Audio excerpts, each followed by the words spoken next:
This is Chris Parker with the Business Simplicity Podcast, and I just had a conversation with Aline Frankfurt, and she's the co-author of The Art of Shapership. And this is an invitation to create much more positive futures beyond simple leadership and entrepreneurship.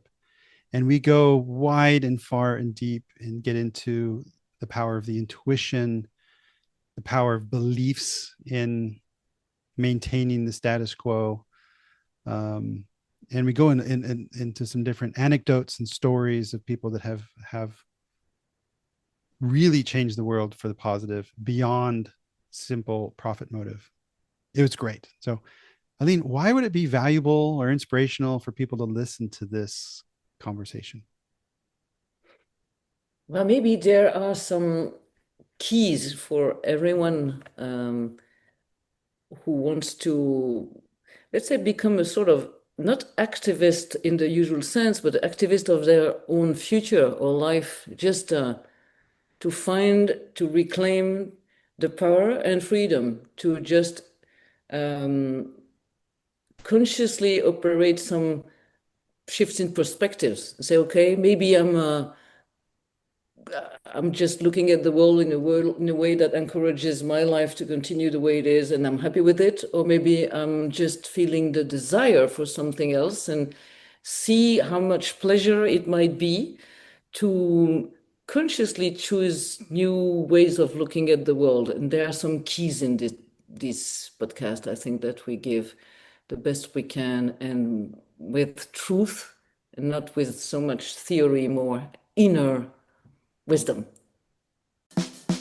Welcome to the Business Simplicity Podcast, where Chris Parker explores how leaders cut through complexity to accelerate strategy, execution, and growth with calm, clarity, and confidence.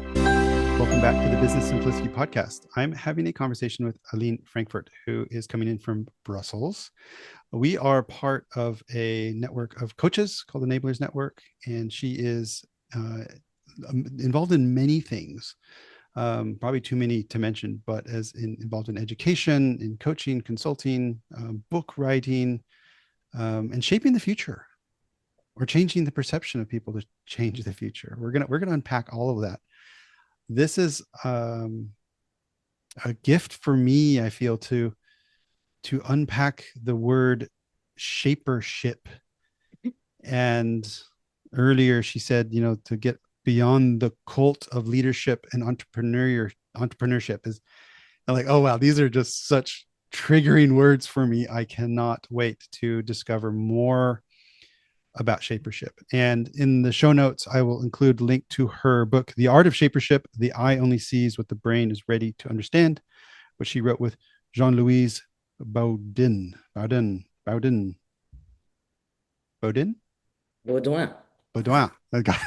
Louise. And so I'll include the link there, but I believe we'll also go into some new territory, so some discovery territory. So it's I think in this case, strap in your seatbelts, because this is going to be, I hope, a wild ride with someone who is so dynamic in her thinking. So, Aline, can you just start with, and then we'll discover how to get there.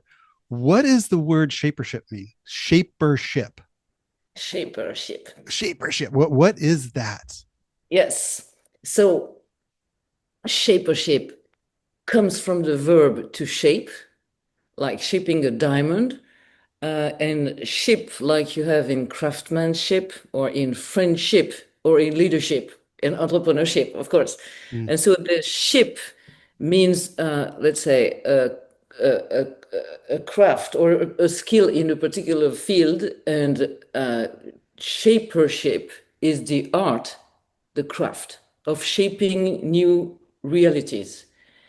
And we, as I said to you, we invented this word because we had projects that were called Shaping the Future, and we were so fed up with leadership and entrepreneurship that we began to see as words that needed to be thought or reinvented. Because when we turn to someone to find leadership, it's not always at the top that we find them. Mm. And entrepreneurs, for us, many of them, or too many of them, might be just creating something, a job, without thinking far further in terms of what we call shaping or opening new path towards the future. So we invented this word, shapership, as the art of making new path visible, desirable, and actionable.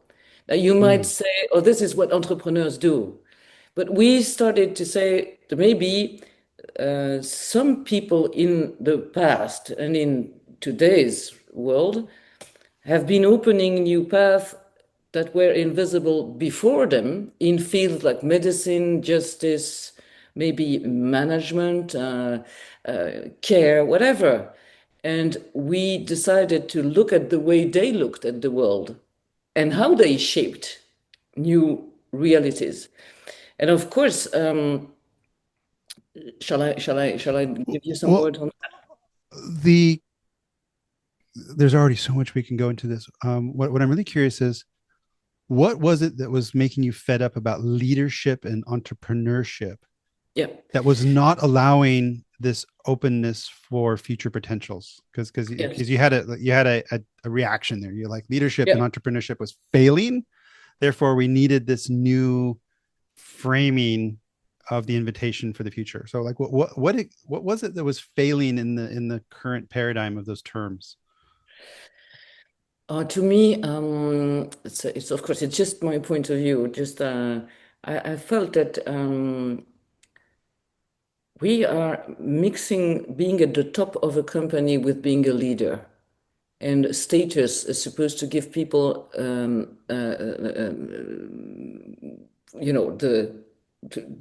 to make them deserve the name of leaders, but in fact they might be on top of nothing. And very often, in my perception, they are not on top. They are on top of a pyramid, but not on top of complexity. They lack a vision that really opens new doors, to Mm. say that, to the future. And it starts sometimes to be frightening to see how much they lack creativity. And so in the board, the decision, where strategic decision happen and sometimes impact thousands of people, hundreds or thousands. When you decide the direction, well, for deciding the direction, there is a need to have options and creativity. And I discovered that at the top of the system, very often people lack a lot of creative options. So it's as if, they were making decisions out of lack of vision. And now there is a lot of bullshit going around talking about realism. We need to be realist. Yes, but being realist demands vision. Otherwise, it's blindness. And so I started to discover that there are many so-called leaders who are little boys, as I call them, and I'm sorry to be so critical, but it's really something that is to be said, that it's first it starts with courage, which is from the heart. Courage, it doesn't mean to be tough. It means to have an open heart with Well, open mind. I, let me just be super vulnerable on this and give you an example from my very recent experience. And behind the example is this not a systemic issue? Meaning, these pyramid structures are primarily power based and authority based. And in my case, I was speaking to someone, a good friend who's a top headhunter in London, and we were basically talking about my career and where it's going, because I've been a CIO, I've been that leadership, CIO, CTO. Have these C labels, and on one hand, those are really nice. You have power, you have influence, you have budget, you've got people, you can get stuff done that you think is a good idea. You get a lease car and money in the bank, and all these nice things. Um, and his feedback to me, which was, I had to invite him to give me the feedback. He said, Chris, it's really unlikely that you will ever again be a chief of a large multinational again. And he said, and simply it's because of risk. Chris, you're too creative, you're too colorful, you move, you're too much of a generalist. And he said, those are all the things I love about you. But when it gets to large corporation decision making for these chief roles, there's 1,000 people who are striving for that power internally. And finally, it gets to the point of what is the least risk appointment they can make. And Chris, you are risk because you change things, you break things, you influence things. And that was such a gift to hear that black and white from him. And I was like, yeah, looking at my career, I am always involved in a portfolio of things and exploring the new and fucking it up a lot and failing.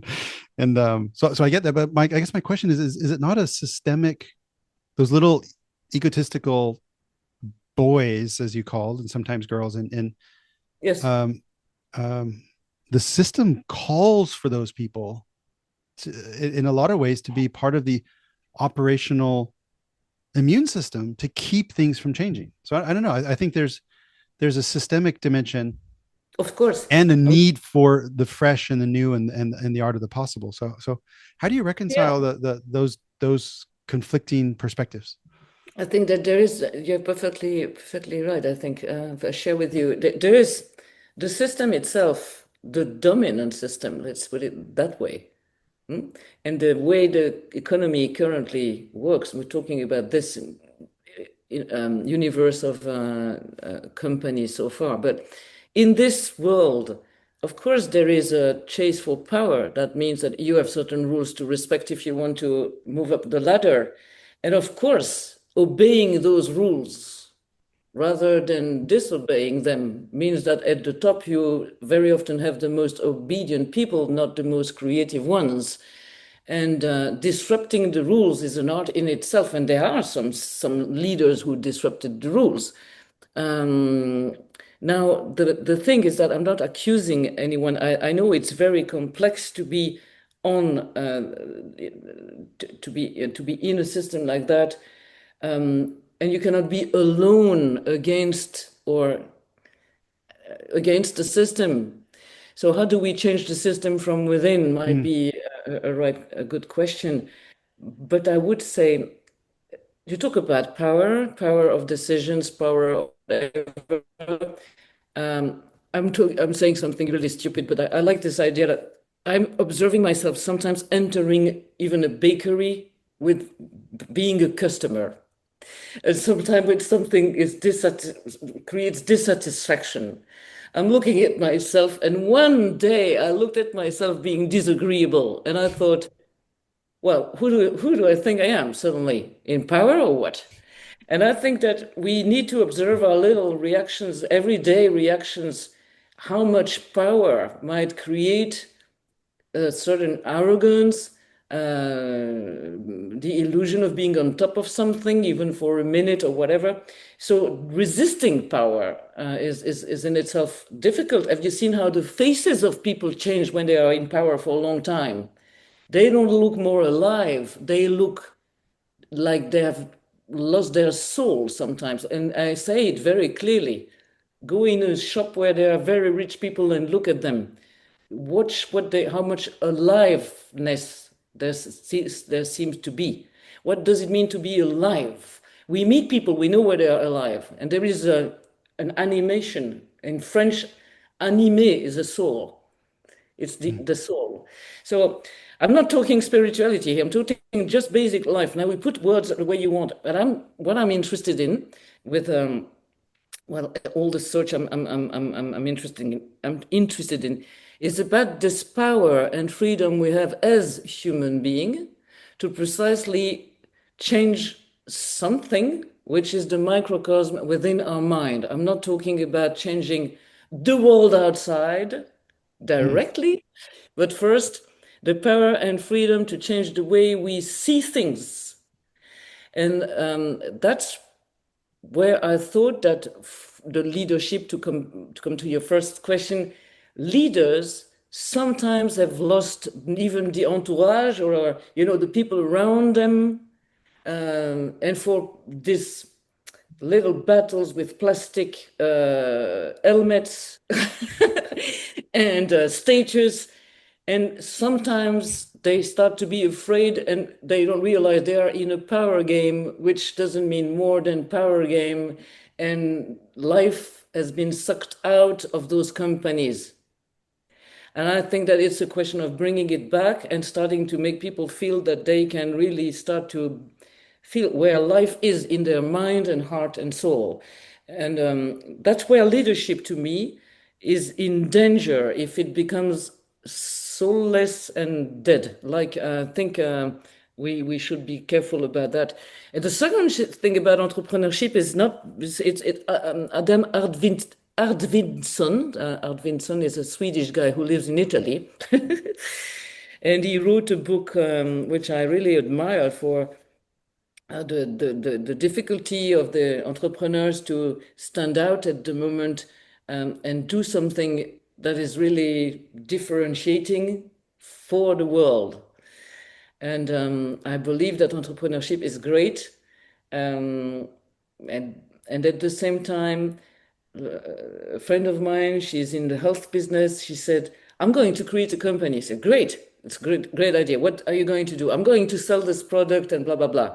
And then I presented to her Shapership, which will come. And I said, there is another way of thinking, which is rather than ego-driven or in a narrow scope, how about having an outward scope and really start to focus on what the world demands, what the world demands, because this really needs to change. And how about associating the ecosystem to answer that, rather than me, myself, and my company, and me being an entrepreneur? How about creating the needed coalition to create the system solutions that the world needs? And that would be more powerful, I think. There are examples of that which I admire. And there's still too much ego in entrepreneurship. Sometimes it's changing. But so the idea is to inspire. Shapership is a proposal to give added dimensions, which will be the subject, I guess, but the added dimension as an inspiration, potential inspiration to people, whatever they do, without any obligation. And maybe the keys we propose are universal, because they can be used by a 15-year-old girl or man without status and a guy at the top of something. Whoever who is human, whatever age, gender, education, might receive this. And that's what I wanted. So to grab on that, so what the world demands, and I'm assuming that this is not, I demand a different type of hamburger from McDonald's. This is not what we're talking about here. I think we're talking about a different level of demand. So I'd love to unpack a word demand, and then if you can explore a little bit how Shapership can allow that 15-year-old girl to connect with that demand, that purpose, that intent. That I feel where you're going, but can you walk me down that path of how Shapership can enable me to fulfill that demand? I feel that if I tell you one of the stories, it will be easy to feel the thing, and then apply it to whatever question and another person. So is it okay if I tell you a story? Please. Yeah, please. So let's say one of them. There is a man in India. Is 55 years old. Is an ophthalmic surgeon. He got an arthritis that prevents him from operating people. His name is Dr. V. He's living in India, and he does the first thing that I think that Shapership means. He looks at reality square in the face. reality as it is. So he looks at his country, and what he sees is that there are millions of people who are becoming blind because of lack of preventive care. Mm. So the shapership attitude is first to look at reality as it is and to feel that we don't need to say this is the way it is. We are not prisoners of fact. And then some of them, they say, fuck it. Some they say what I call a big no. A big no is I cannot stand the status quo. This is like being in the Middle Ages. So this man, he says a big no. I cannot stand that. And if you follow this, now I'm talking about something, a big no is something in our body. It's a, I cannot stand that. It's not an idea about something. It's, wow, somewhere I'm touched. And then if we remain in the big no, that might be a durable attitude, but we need something and feel how much it's natural to say we need a big yes.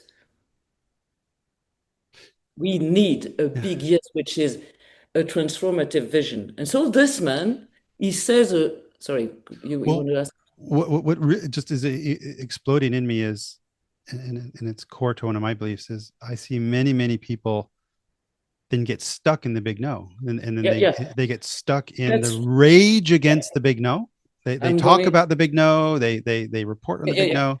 That's becoming an activist, and I will give you an example which is famous after, because I think it's a major issue to connect the three, and so that's why I'm saying it's not me, Buckminster Fuller, the futurist. He said, if you want to change the system, you don't fight the existing system, you create a new one that makes the old obsolete. Yeah, great. So what does this man, Dr. V? He says a big yes, and now I'm going to tell you the sentence, which is so interesting. He says, I'm going to eliminate useless blindness among the poor. Okay, useless. Okay. Now, this is the amplitude of what Martin Luther King said, I have a dream. He didn't say, I have a nightmare. And I think that this big yes is like this. I'm going to eliminate needless blindness. Everyone puts a finger in their forefront and says, this man is crazy. This is what happens to all the people who make a hole in the bubble. The bubble is the jungle of the representation of what we believe is possible and impossible.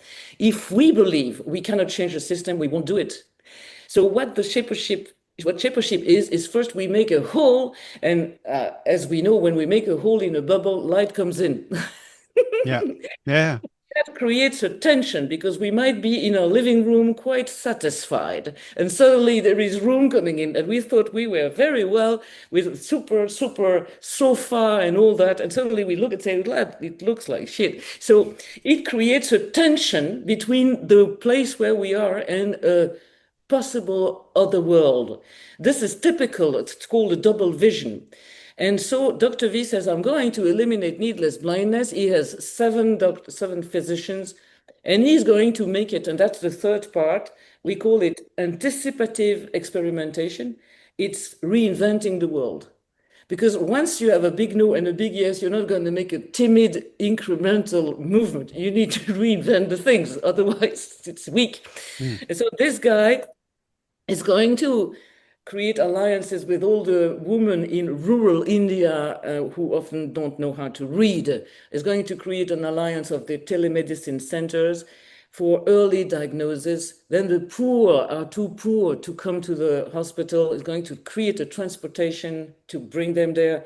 They are operated 7 times faster than in Europe because physicians are there to eliminate needless blindness. That's the vertebral axis. Then they need glasses because they're not going to come back. So he creates a glasses factory. And in fact, Dr. V had an idea that it's stupid to see how McDonald's can create the same hamburger all over the world, and we cannot create a super qualitative eye operation for everybody. So he created the system, and he asked the rich to pay for the poor. So one rich pays for 2 poor because they accept to go to a hotel facility.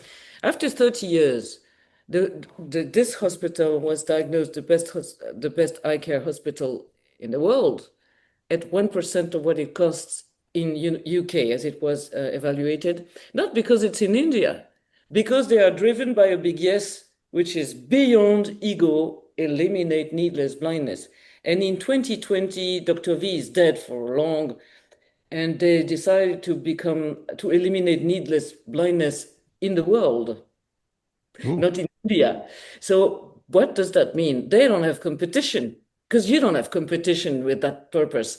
But who wants to be trained by those people? Not us European, too proud. We have Essilor as a company who is going to India doing the same thing as Dr. V, as they told me. What does that mean? They are selling glasses. Yeah. Yeah. They are not doing the same thing.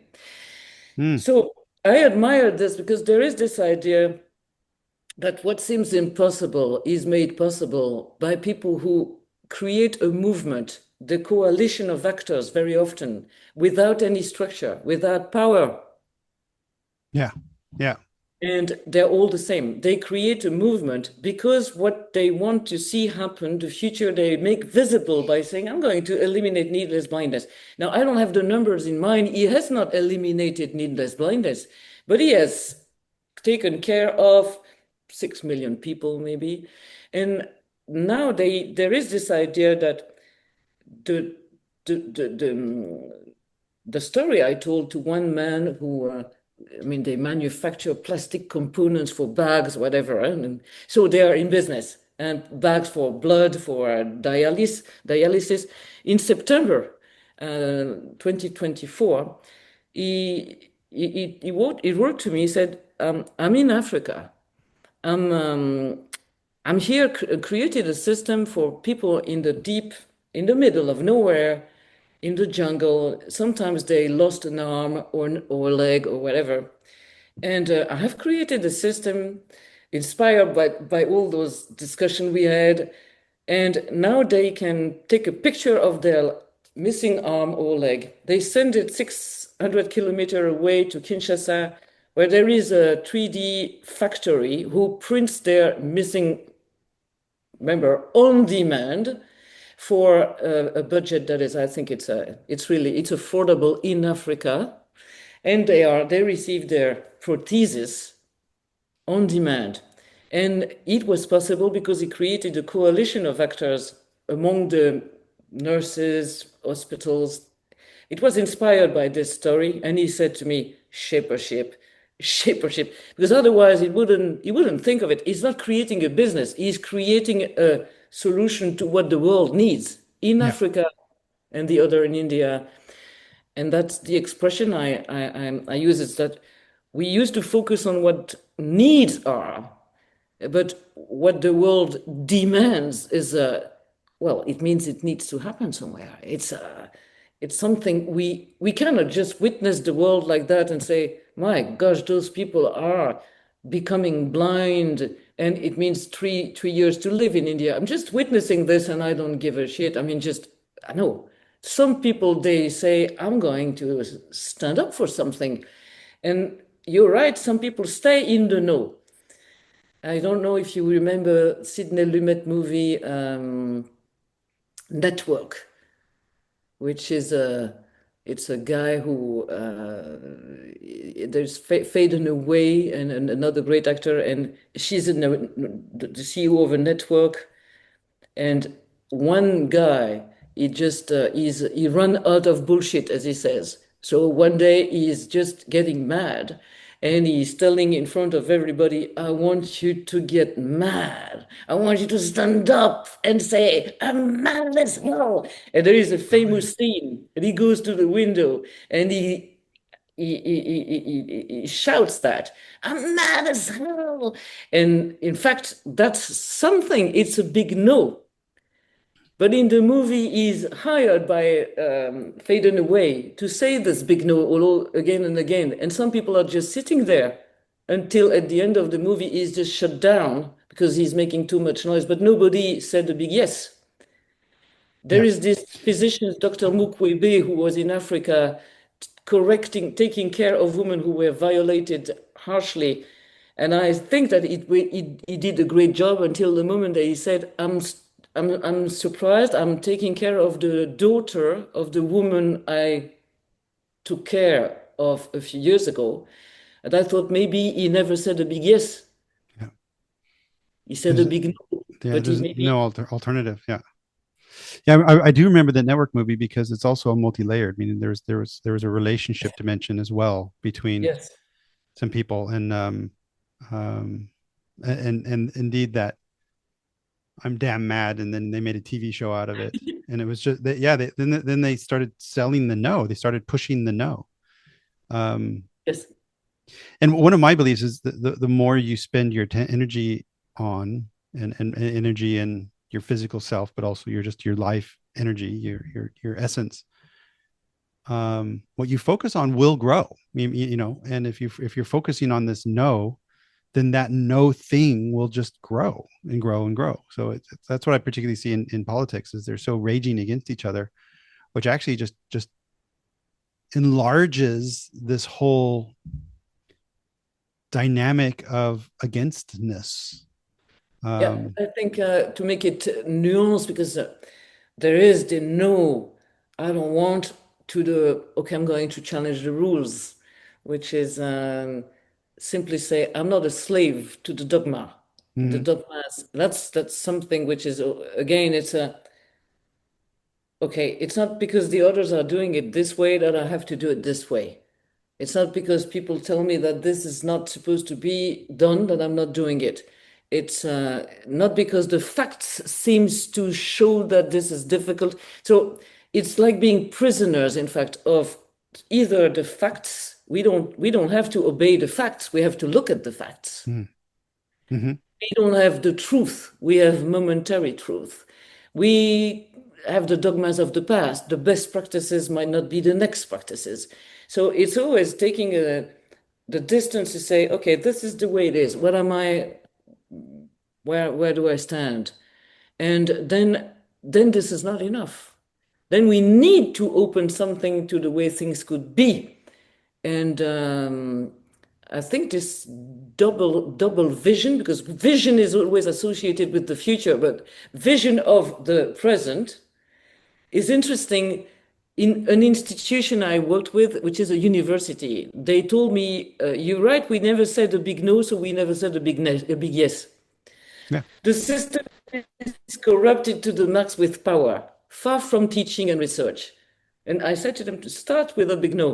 Oh, okay, no, blah, blah. 20 years later, the friend of mine, he said to me, "You're right. We never agreed on the fact that the reality we shared was maintained by our power games, by us, that we were in the game. We never agreed to look at the stories we were telling ourselves that were reinforcing the system. So we never could agree on changing the system." And why is that bad? I mean, most organizations are, as we said, systemically bound by power and momentum and Yeah. operational excellence. So standard operating procedures, stamping out the creativity of people as they're raising, coming up the road. Is that bad? And I guess it's my Oh, need for yeah. non-judgmental observation. Yes. Um, it could probably be better. I guess it's bad if they don't like it. I don't know. Like Oh, I think that there might be different way to answer. But first, I don't think I say it's bad. I say that we should ourselves free ourselves from our shoulds. We use too much should. We should do that. We must do that. Blah blah blah. What are those rules? That companies should make profit and therefore well-being doesn't care, doesn't yeah, matter. Well, I just say the shoulds and woulds, the should and must. Is it how you say in English? The should and must of this world are creating automatic thinking patterns, habits. There is only one way to make business. We should do this. We have to, blah, blah, blah. So we have built a world around rules and we live in a bath chaotic soup Hmm. of dogmas and shoulds and blah, blah.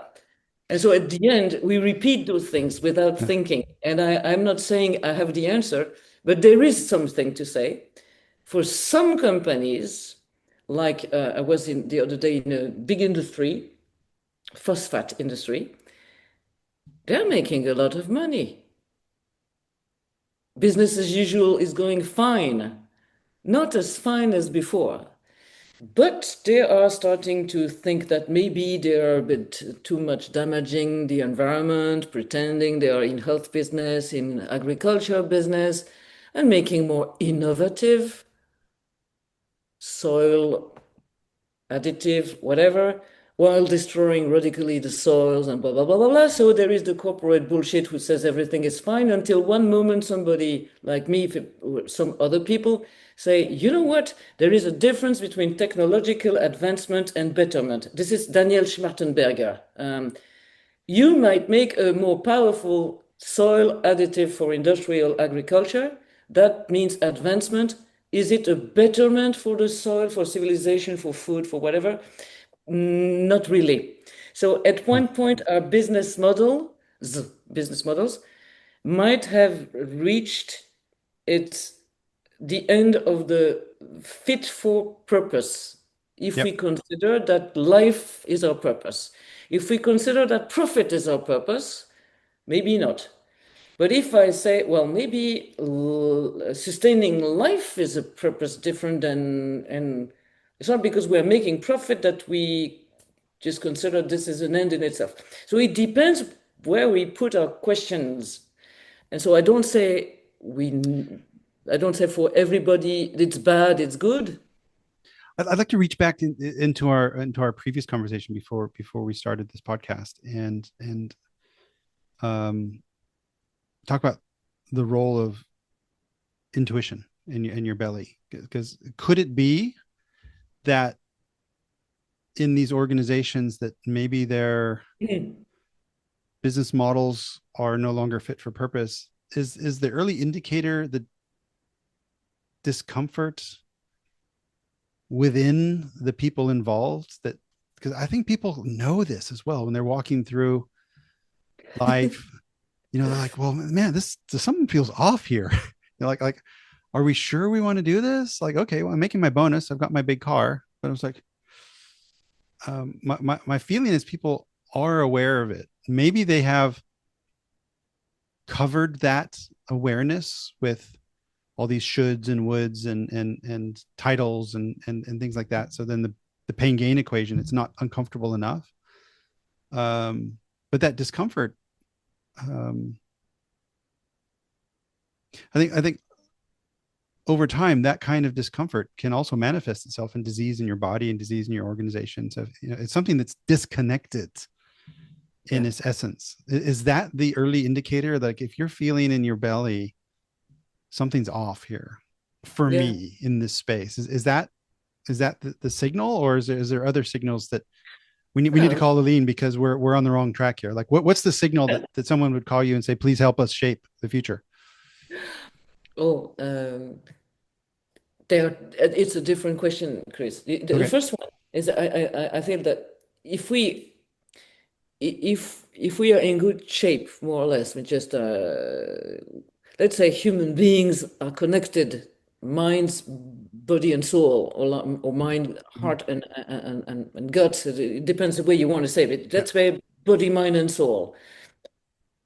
So we are good at telling ourselves stories. And so maybe some people say, okay, it's good, but I'll see when I retire, until they have a 15-year-old boy or girl in their family. And very often I ask them, what does your boy say? He says, Dad, you're stupid to go on like that. You need to stop. And then I look at the boss, the CEO or the whatever, if there is a CEO sometimes, there is one who is not a manager, busy managing the deadlines. And sometimes someone who can get above that and tell me, I know he's right.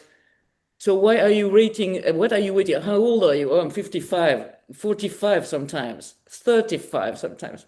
Are you going to wait until you're retired, or it's just What does it mean? And you are right, some people, they know there are many games we play. Denial, like the ostrich. Many games we play because the comfort zone is so much. We paid so much. And with many reasons. I feel now I'm using this in inner compass. You could call it intuition, call it simplicity sometimes. Mm. You know, our rational mind, he knows everything and he is ready to justify everything. He knows. Intuition knows best every time from the start. So we need to be not either or, but start to admit that we are strange creators and creatures, sorry. And it's fun to play with things, but at one point, you remember maybe Barbe Bleue, Fabula, is it how you say it? The story of Barbe Blue, Bluebird, the man who was assassinating his wives and putting them in Oh, the I don't know. you know, it's an old story of a monster with a bird. A blue beard. Okay. Yes. Okay. Yeah. Yeah, Yeah. Yeah. and one day the one of the wife who was supposed not to go into the cave to see the dead bodies, she goes there and the keys of the room falls into the blood. And I like the version of the story who says the key was just bleeding. And she couldn't hide the fact that she had seen.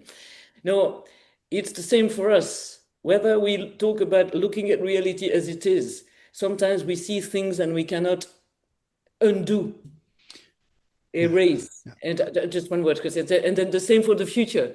Sometimes we know that the world, the future we build right now cannot be the same as I mean, we have to move something. So intuition is the place where we know that we need to stop telling ourselves stories. I want to hug this word intuition or inner compass. Yes. Or there's so much in my work, and I have followed some teachings of like Dr. Joe Dispenza and people like that who Yes.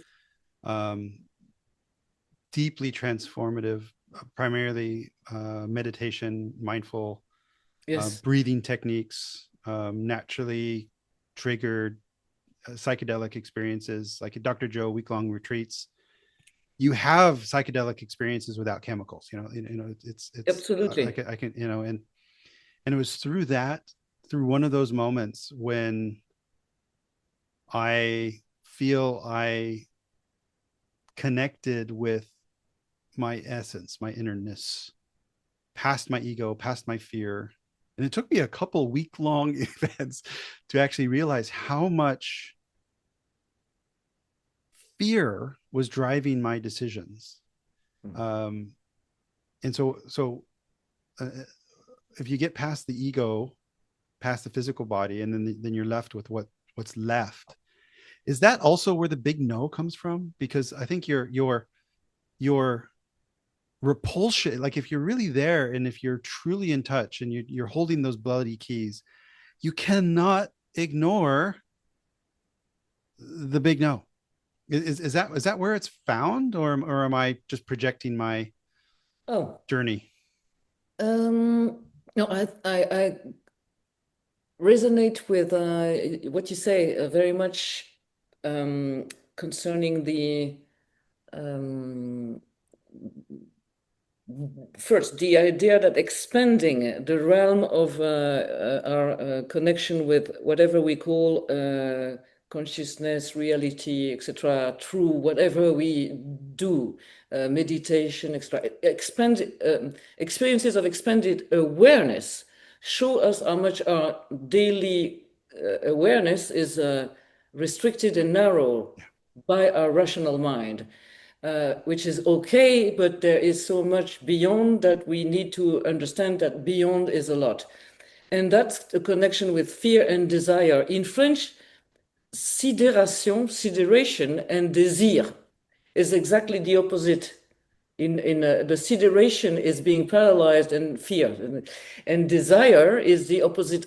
It's like an anagram. And I think that I love to play on the fact that what the decisions we make from fear of not knowing, fear of uncertainty, fear, are not good enough for our lives. And they, except if we are in our true survival mode for good reasons, I mean, just the reptilian mind.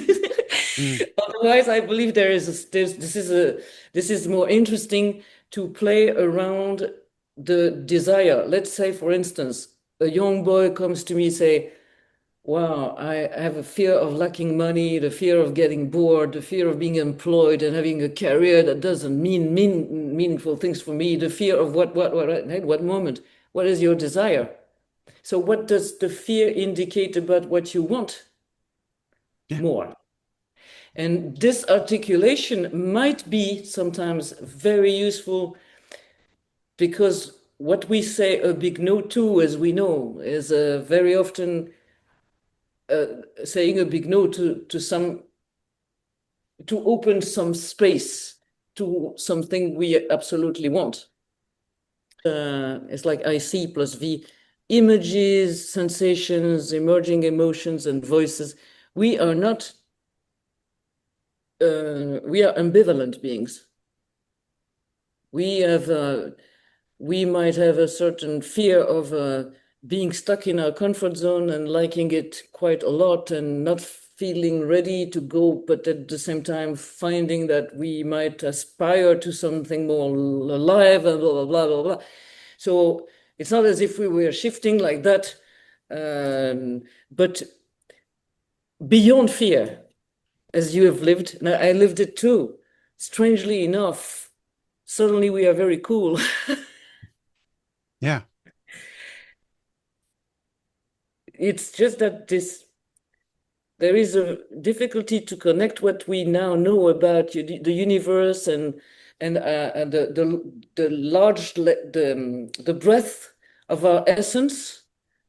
We are much more than what we think in the invisible realm, and now we come and we have to make something, and we are in the material world. How do we bring the spirit into matter in a way that doesn't betray? Yeah. Doesn't betray. And I think that's where that inner guidance system that I believe we all have. I believe we are all gifted with that inner sense of right and wrong. I know other people believe differently, but this is how I operate.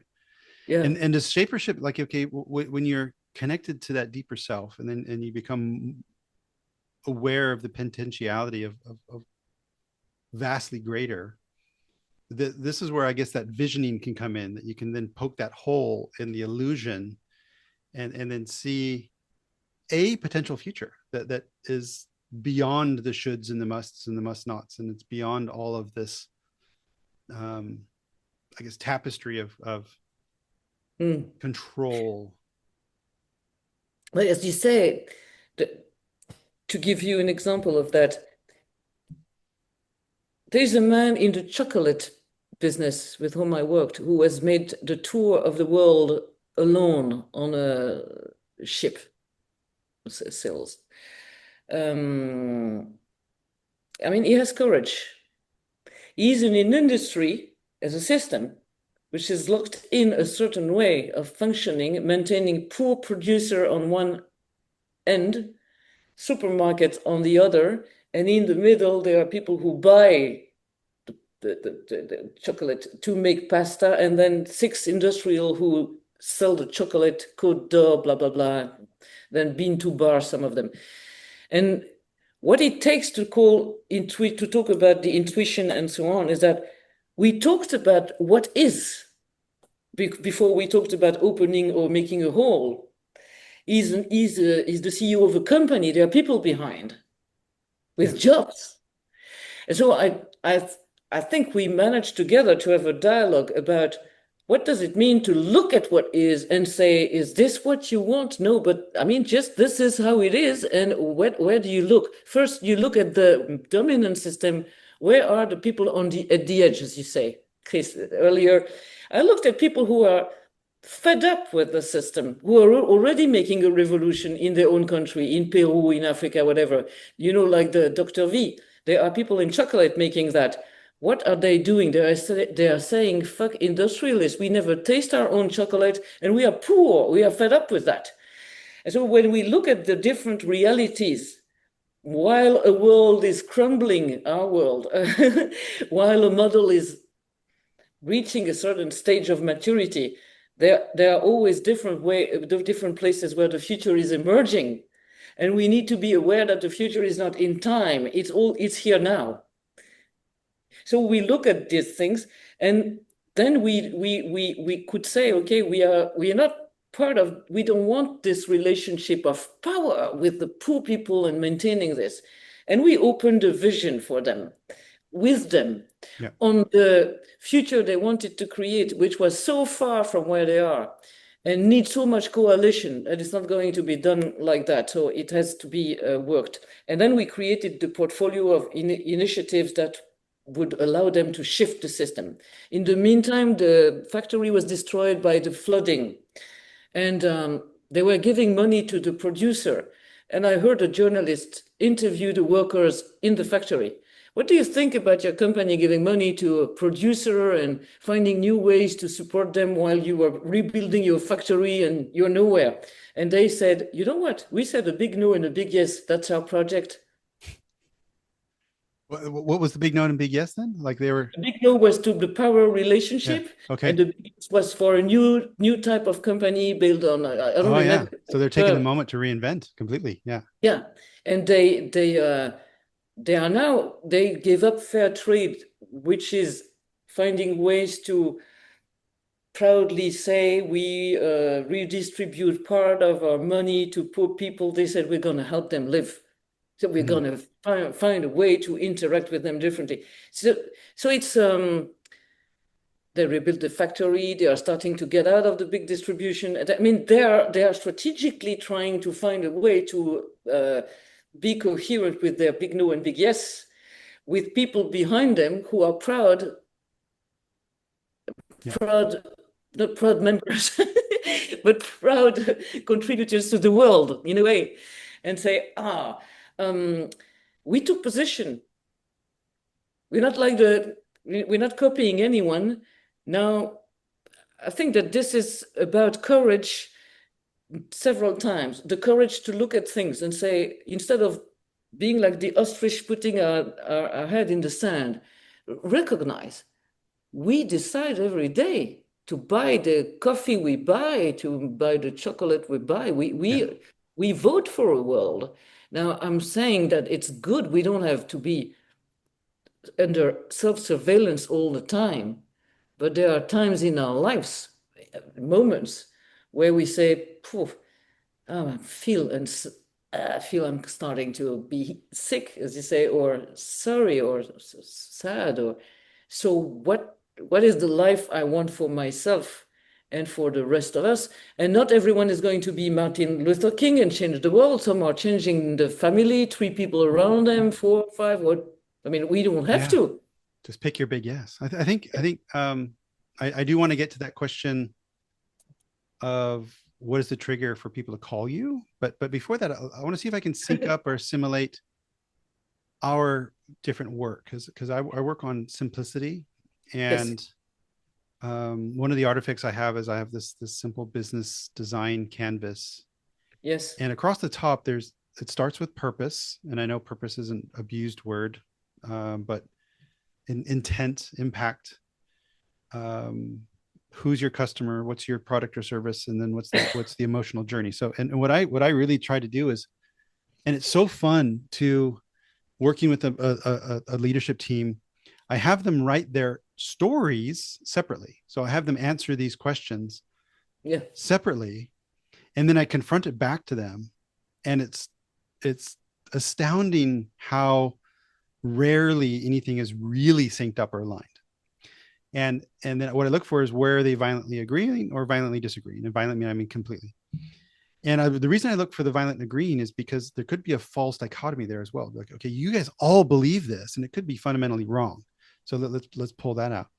And then where the disagreements are, then it's an invitation to engage. Oh, okay, so if this is what you believe, the purpose is, and this is what you believe the purpose is. This is what, like, well, is there a common ground? And what I strive to do is find the connection, because for me, the true essence of a company is the sum of the humans involved.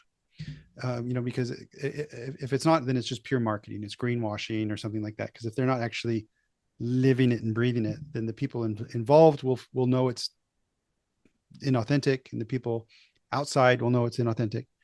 And so having a discussion around simplicity, of then removing the unnecessary with the intention to align intent, deep intent, is so incredibly powerful. And what I'm hearing from you is you actually take this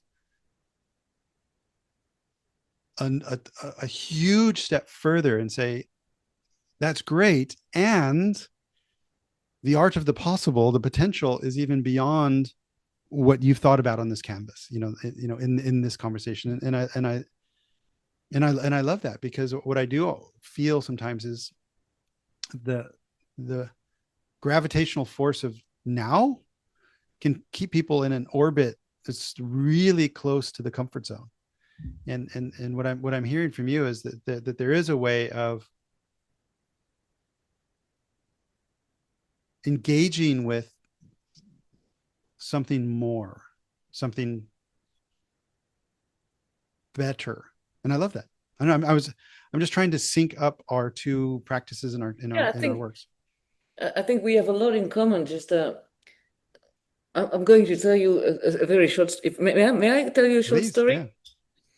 When I was young, I admired a lot Cartier-Bresson, the photographer. And there is a legend around Cartier-Bresson, who is supposed to be the one-click photographer. I mean, just making wonderful pictures just like that. And I thought, my gosh, this is incredible. And one day I read an interview. He said, my preferred book is Zen and the Art of Archery.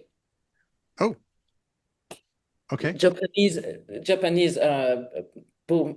I thought you were going to go towards motorcycle maintenance, but you went archery. No. Zen and the Art of Archery. Okay. The Art of Archery. Yeah. And then it's written by a German guy who goes in Japan to learn this art. And it's very difficult to tell, because he's German, but he needs to let go and things like that. And he finally cheats. He cheats. By the way, his master says, okay, Eugène, now is the day you're going to target this target and aim at reaching it. And Eugène takes his bow and he breathes the way he's learned, and he tries to reach the target, and his arrow just goes not even in the middle, in the distance. And then the master takes his bow and he just reaches the target in the middle, which is very far away, the target. And so Eugène looks at the master and says, Eugène, master, this is impossible. And the master says, no, Eugene, you are aiming at the target. I'm aiming at the infinite. So this is Dr. V. I'm going to eliminate needless blindness. There is not a lot of bullshit. This is one sentence. It's like a poof. You feel it lasts for years. And I think that beyond just having slogans somewhere, we need to have this helicopter view in tune with reality, which makes us say things that are meaningful from the start and nevertheless elevated. So it's not, I want to make people free. It's just, I want to eliminate needless blindness, because there is something in the world. So this idea of connecting things goes through our inner self. Yeah. So what is the trigger when no, before that, let me go back. This is impossible. when I hear that sometimes in these sessions, and also when I'm coaching, I like the master's infinite comment, but my retort sometimes is like, well, if you believe that, then you're right. Yes, absolutely. And then, but even the fact that I've introduced the concept of there's a choice. They're like, wait, what do you mean by that? And then at least, yeah, then it opens a conversation. And yes. Because if you believe it to be true, this creates the frame in which you can see. Exactly. The subtitle of your book, the eye only sees what the brain is ready to understand. This is what resonated with me on that, which was, if you believe it's not possible, by definition, it will never happen. It's a joke on this book with St. Thomas. I only believe what I see. Is St. Thomas, but it's false. You know that people don't believe what they see. Yeah. Also not, there's multiple. So, I prefer Bergson's sentence because it's right. Of course, we need to prepare our mind, and the world is filled with vision that wait for us to see. Well, that's I guess that was the other thing is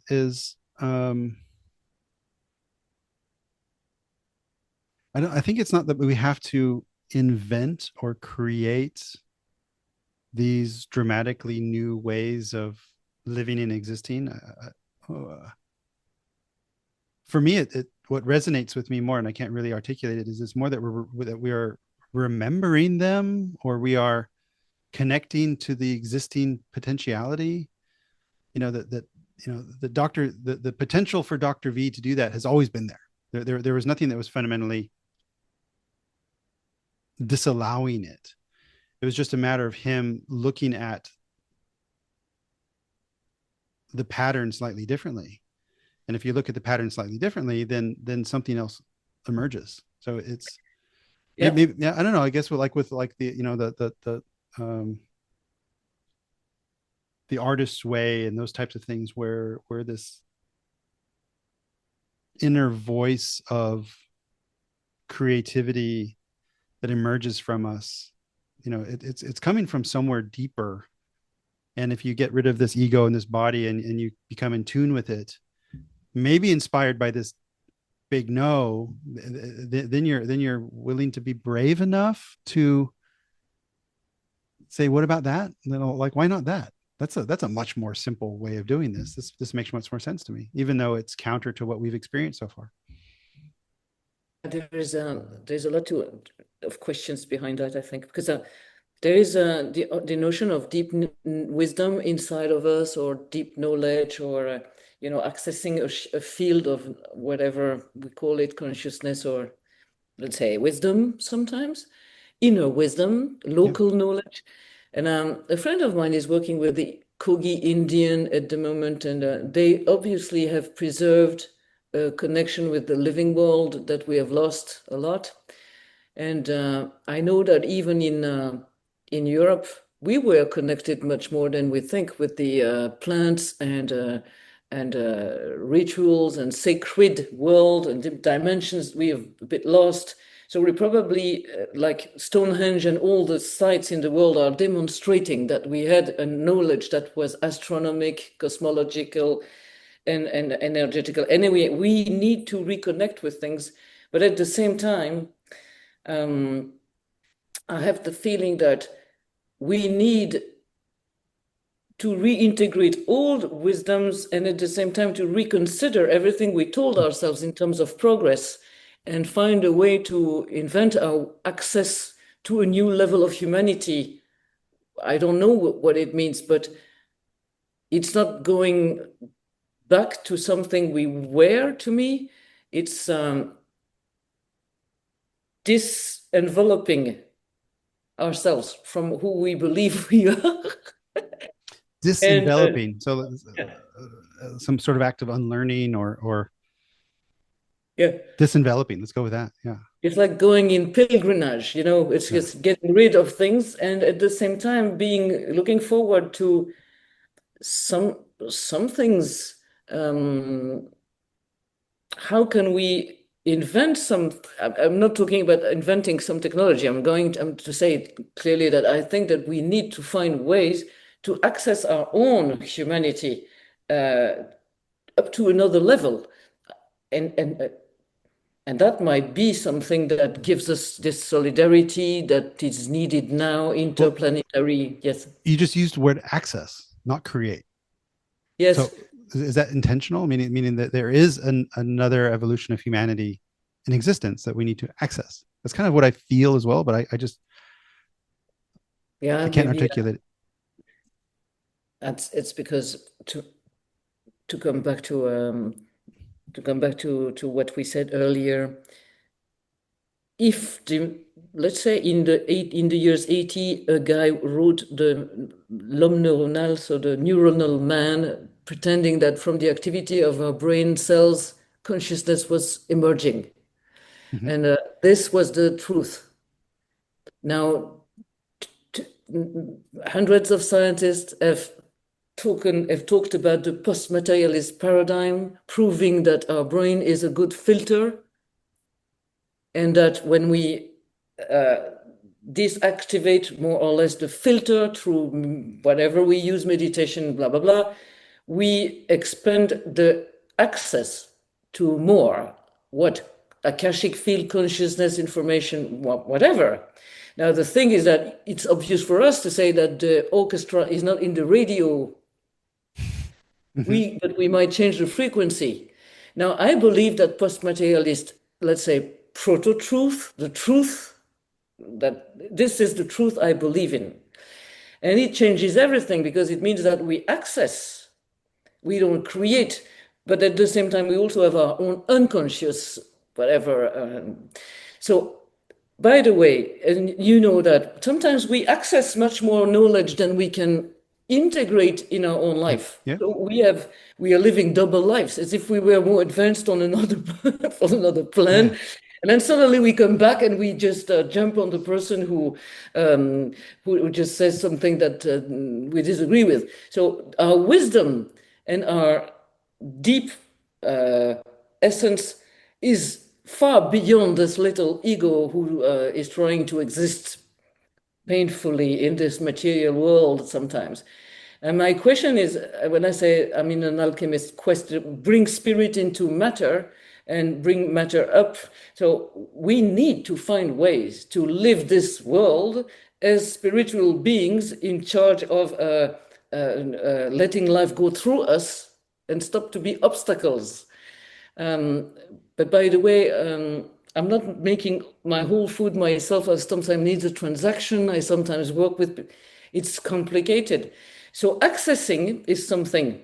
And I believe also that inventing is something, like daring a creative jump in our mind. Like Dr. V did, eliminate needless blindness, to me is wise, but it's also daring something as human being, daring. And it means something to invent.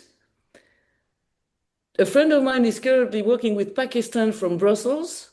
He's a geek, he's an inventor, and he said to me, I'm inventing a filter for water. In Pakistan, they don't have water. They're making it for me, with me. And now they say we all want that. A filter for water at, I think, a fifth of the price it currently has on the market. He's inventing something. It's wise, but it's also making a creative jump. Yeah. So there's a step into the new. Invited by maybe a big yes in there as well. Is he motivated by a very altruistic? No. No. At the moment, we very, very often talk about that. Is it shapership or is it money? You said for the moment I need to make money. Well, it can be both, I guess. But anyway, I'm not going to do it. I mean, he's doing it in a certain way. Yeah. But he has invented glasses or whatever. He needs to make a business. But anyway, he's doing it, I think, very respectful way. Yeah. But the good way, I mean, another way would be, and it's not impossible, to put that on a wiki, open wiki, and make it Just open source it. Yeah. Absolutely. So, Aline, in a bit sadly, in wrapping up, how do you support leaders and entrepreneurs move into Shapership? Like so if someone's triggered by this and they go to shapership.com or connect with you on LinkedIn, and we'll put all that in the show notes. How might you assist someone on this journey of discovery? I think there is one question that might trigger a conversation, which is the Fosbury flop of the mind is my expression for Shapership. It's to Okay. say, at one point, how do we feel that we need to dare to get out of a box which is not just the usual box, it's the paradigm box. And how do we make a shift from business as usual to business as the world needs? If there is an interest for that question, then I can propose a journey, which is a structured exploration that helps people just make better choices, wiser choices. I'm not telling them what to decide, but the present is the future in the making every day. So now is the moment. And I want to say there is something in my heart among the sentences. One group of women in Bolivia said, be careful about the present you create, because it must look like the future you dream of. Mm.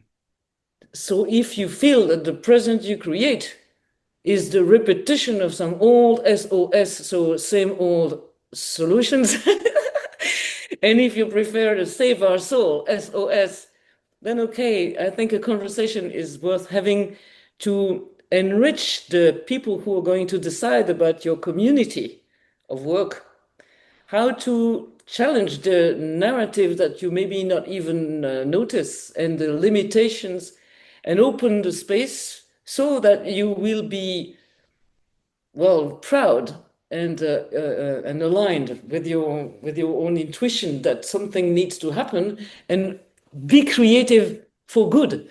You can be creative to just improve what already exists. You can also be creative to invent something that is far beyond that. And that's a conversation which is a strategic one. We call that strategic futuring. And then I want to say one word, because I'm currently creating a game. And a game means, without me being there, a way to open the possibility for people to seriously play with their mental maps, thanks to imagination and intuition, through images, sometimes without words. It's not like an oracle, but it's much more subtle than that. And I think that for companies, it's wonderful. For instance, there is an image that I created of a swamp with dinosaurs. It's called Best in the World Jungle. Some of my customers, they call me and say, we have a problem. Say, okay, let's go to the zone in the map, which is about strategy. On Madland, or Madland is the world of massive assured destruction. They say, oh, we are in this jungle. And in the other land, nomad land, there is the best for the world forum. Mm. And I asked them, do you want to be the best in the world or the best for the world? They say, we don't know shit about being the best for the world. And we go on, and they start to laugh. But no doubt, Madland is where we are somewhere stuck. And we may decide to change or not. We don't have to. So I would say, I'm an artisan. I'm a craftswoman. I'm not a big institution. I'm too much at the edge myself to be in an institution. But I can help institutions. Very, very often McKinsey or other big consultants are there, and they ask us to go there to bring them what nobody else dares to bring. Yeah, I can imagine. Complete challenge. Yeah. And opening the freedom, which is a word we rarely use. When will Madland game be available? When can we experience this? I think in beginning 26, because we are now prototyping the mechanics of the game. Yep.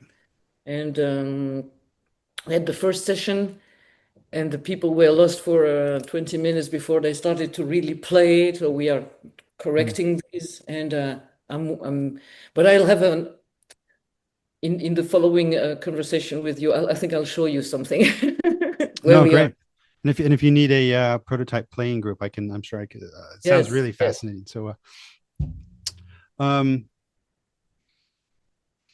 wow. Thank you for this, Aline Frankfurt, author of Thank you. Shapership. You can find her at shapership.com on LinkedIn. I knew this was going to be a roller coaster of conversation, and thank you so much for playing with me and connecting with me. It was really a delight. Thank you so much. Thank you, Chris. It's a delight to speak with you. Thank you for listening to the Business Simplicity podcast. If this conversation resonated, please share it with a fellow leader navigating complexity. Visit Ebullient.com to discover how we can partner to simplify your strategy, align your teams, and accelerate meaningful growth.